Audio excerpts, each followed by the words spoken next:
Well, we've talked a fair amount today about Auburn. That is the news of the day. Hugh Freeze leaving Liberty to take the Auburn job. But there was so much last week and the week before about Lane Kiffin. So what do you guys think about ultimately the decision for Lane Kiffin to stay put at Ole Miss? It's very, a lot of it's very interesting. I think I've been thinking about this all day and how to word this. And most importantly, there are people pushing back on the idea that it was ever considered, that he never considered Auburn, that it was a media ploy that just kind of made all of that up. And if you want to believe that, fine. I don't think we should have that argument because I think it's a waste of time. People have their minds made up and whatever.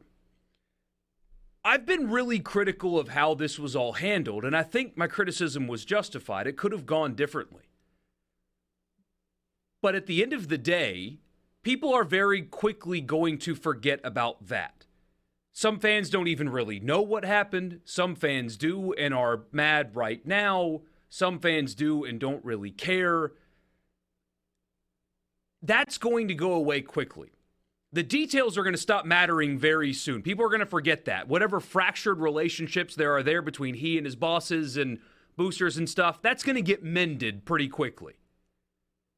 And at the end, the truth is, Auburn made your coach priority one in their search, and they came after him hard. And regardless of the reasons why, he told them no. And I think that is validation for your program. That Auburn, who, according to the SEC network, is a no-brainer choice, significantly better job than Ole Miss. Lane Kiffin would be crazy not to jump at that opportunity. Apparently he's crazy because he chose not to. And that means something for the perception of your program, that Auburn made your coach a priority and he told them no to stay at your place. So now you are able to fight off Auburn.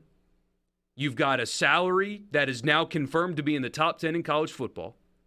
You've got an NIL, not a promised fund. You've got $10 million ready to fire in NIL.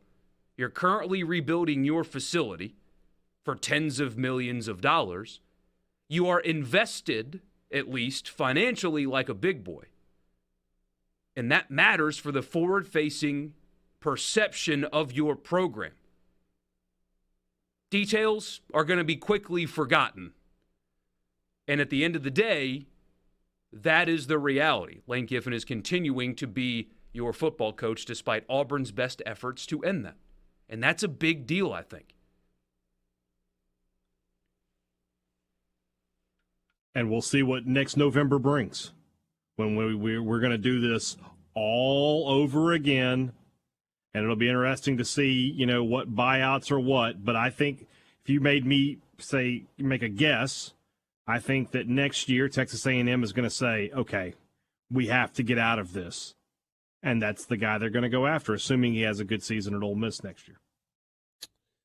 But regardless, his name will be linked to jobs that open up every year. And this is what State went through with Mullen, and Ole Miss can go through it with Kiffin. I think Ole Miss is fortunate to not be looking for a football coach right now. Because if you look at this hiring environment, Luke Fickell quietly and quickly took the job at Wisconsin. Don't know how long they've been talking behind the scenes. Don't know how much Wisconsin had invested in the idea of Jim Leonhard being their head coach. But Wisconsin's season ended. Cincinnati did not win and therefore was not headed to the American Conference Championship game. And you heard yesterday they got it done. And Luke Fickell's headed to Wisconsin. Matt Rule accepted the job from Nebraska. If Auburn had moved more quickly, could they have possibly gotten Matt Rule? I don't know. I feel like Matt Rule to Nebraska is a pretty good fit. They need to build it from the ground up at Nebraska, and Matt Rule has proven that he could do that. Clearly, Ole Miss was not going to be in the market for Hugh Freeze if its job had opened up, despite what some people said online. That wasn't going to happen. And so you start looking at the environment that exists right now, and you wonder if Ole Miss had to start a coaching search on Friday or Saturday or Sunday, what direction they would have gone. And so I think Ole Miss is very fortunate not to be looking for a coach right now. The last 2 weeks left a sour taste in a lot of people's mouths. But the reality is Ole Miss has won 18 of its last 24 football games. They're headed back to a bowl game. They got a chance to get to a 9-win season on the heels of winning 10 games a year ago. They've got their quarterback coming back. I can't imagine them not doing whatever it takes to keep Quinshon Judkins in the mix. Borky pointed out the whole NIL piece a second ago, and so Ole Miss is going to be extremely active in the transfer portal market again, and also in terms of putting together a high school signing class. And that gets here in a hurry. And December 5th gets here in a big hurry. That's when the transfer portal opens. So I think Ole Miss is in a fortunate place. Whether you like how they got there or not really doesn't matter at this point. I think most Ole Miss fans would prefer not to have Lane Kiffin's name popping around when Black Monday happens in the NFL. It's easier to stomach, though, than a division rival. I mean, I was talking to a friend about this. He was like, he said what Haydad said. He's like, well, how do we know this isn't going to happen next November? Richard, you can correct me if I'm wrong. You are a better source than I am. As I understand it, one, his buyout has increased. Now, people seem to think that there's only one buyout number. There's two. There's buyout number if you fire him, and there's buyout number if he leaves for other job. That has to get paid back to you. And that buyout number, if somebody wants to hire him away, has significantly increased. Yeah, I mean, I don't know what the new number is. It was really, really difficult to get the old number. But reportedly it was quite small, and that has changed, which is It was one of the larger buyouts. I think there was one buyout in the SEC that was larger than the number that Ole Miss had in Lane Kiffin's last contract, and my assumption is that it's gone up a little bit. So that matters some, and there are very few jobs out there that can pay what you are currently paying, and that can come open. I mean, if Sark loses 4 games again, sure, Texas comes open. Texas A&M could come open next year, but where else is there? That's why I use the word perception of your program, the overall investment, because we've gotten some text. Well, why would they pay this to somebody going 8-4 that went 8-4? Well, it was offered before you went 8-4. Number one, and number two, because you don't reactionary pay. It's not just a sign for right now. It's Ole Miss thinks that he is going to win a lot moving forward.